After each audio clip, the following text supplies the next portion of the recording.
So the Twilight Zone, obviously a hugely influential, famous TV series. How did you go about starting to adapt that for the stage?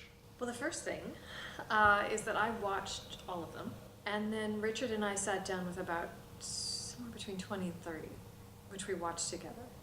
So what were you looking for when you were looking through the back catalogue of episodes? We were looking for the episodes which were most charismatic and were most fitting to the stage, but we also were breaking them down kind of into categories. So we were looking at, these episodes are all about aliens, these episodes are all about, this is about a monster, this is about, something sinister in a different way, this is psychological.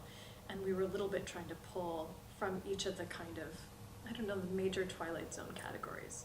And then once you had your core episode selection, how did you then start the writing process for the play? It was kind of a real process of, because it was a question of what's foregrounded and what's not as foregrounded and what the flow of the whole thing would be. It was a lot of tinkering back and forth.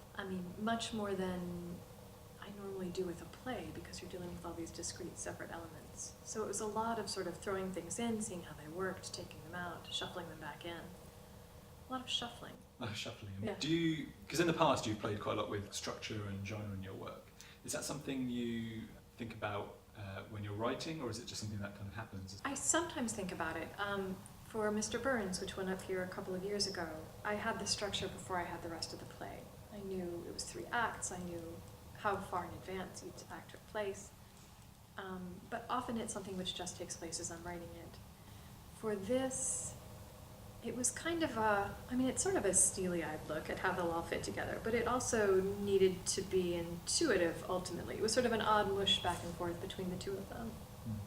And also just trying to sort out, what is the overall structure of the Twilight Zone itself. Like it's hundreds of episodes written by numbers of different people. What are the things throughout it which are really congruous?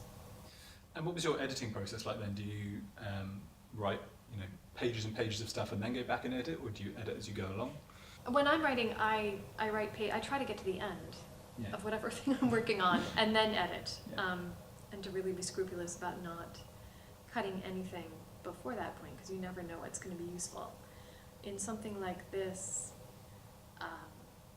it's a lot of sort of editing and clipping down and finding what something really is and then putting it back in and going back to the original episode and seeing if I've lost something. And do you have sort of a playwright's version of the cutting room floor where you've got lines of dialogue here and there? Sure, the bottom of the document. Yeah. So you've touched on pop culture before in your work with Mr. Burns, which was here a few years ago. Is there something about the characters and stories that are kind of really famous and well known that really interests you? I think they both felt really different to me as processes. The Simpsons play, Mr. Burns, I had an idea for it before I knew it involved The Simpsons. I just knew I wanted to write with a TV show kind of at the heart. And part of that was thinking about Greek playwrights. I know that sounds really ponderous and grand, but thinking about what it was to be in a culture where you had a couple of stories that just got reworked and reworked and reworked and reworked. And the different kind of attention the audience can bring to a story if they already know who the characters are or already have assumptions. You can play with a different set of things, and being kind of envious of that. So that's some of where Mr. Burns came from. And then this, feels like a completely different thing to me, because this very much is about the Twilight Zone, and it's really an adaptation. As scrupulous as possible of trying to really bring those episodes to life on stage, and also to bring some of what the Twilight Zone as an abstract is. So that when the Almeida talked to me about doing this project, there weren't individual episodes which particularly came to mind. It was more this sense of, what is the Twilight Zone? In America, it's this kind of, weird little, it feels like part of the subconscious of the nation in an odd way. Like you are traumatized by an episode when you were a small child. That's, part of the experience of every American. And then it's a little bit your vocabulary of uncertainty and unease and uncanniness. And I had, seen it a certain amount as a kid and a certain amount as an adult, just here or there, but I'd never really thought about it. So it was a chance to really think about it. So looking at the rehearsal process for this, what's it been like for you? Obviously you came in with your script, but things change in rehearsals and things Yeah, adapt. it's active.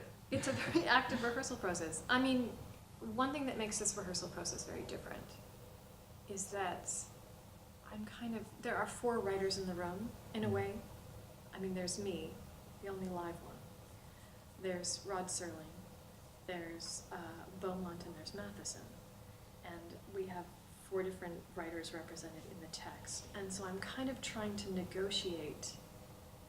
I often feel like I'm in a process of kind of negotiation with all of them and just making sure all of this works toward the whole. You know, so it's like an adaptation. In many ways, it's like a translation. So I'm taking the episode and we're not plunking any of them down just in a straightforward fashion, because you kind of can't. I mean, you have to adjust the language, not update it, but you just have to adjust the way it falls on the page, the way it lands on the stage. I've done a certain amount of restructuring with the episodes. We have different expectations about how we watch things now and how we take in information.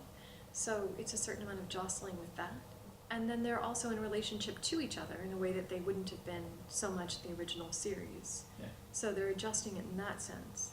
Obviously, the Twilight Zone has kind of a moral message at the heart of many of its episodes.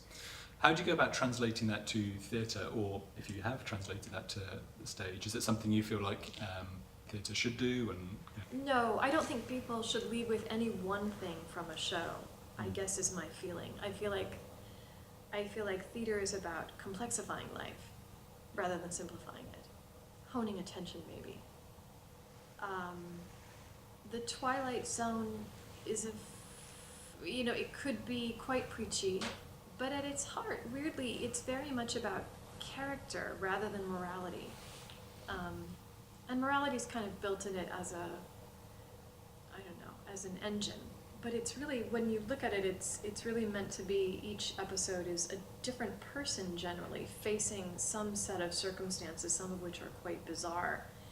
And sometimes the way they make their way through it has to do with who they are as a person, and sometimes we're just watching someone who's being kind of harassed and abused by fate. So we're watching a response rather than a series of decisions.